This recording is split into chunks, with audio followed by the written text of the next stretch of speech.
আপনি কি জানেন স্বয়ং মহান আল্লাহ তাআলা দাঁড়িয়ে থেকে কার বিবাহ পড়িয়েছিলেন? যখন মহান আল্লাহ তাআলা হযরত আদম আলাইহি ওয়াসাল্লামকে সৃষ্টি করলেন, তখন উনি একা একা জান্নাতে থাকতেন। তার মনে কোনো শান্তিও ছিল না, কারণ তার কোনো সঙ্গী ছিল না।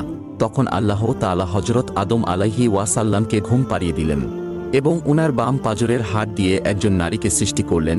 তখন উনি ঘুম থেকে উঠে দেখলেন উনার পাশে একজন নারী বসে আছে। তিনি অবাক হয়ে তাকে জিজ্ঞেস করলেন, তুমি কে?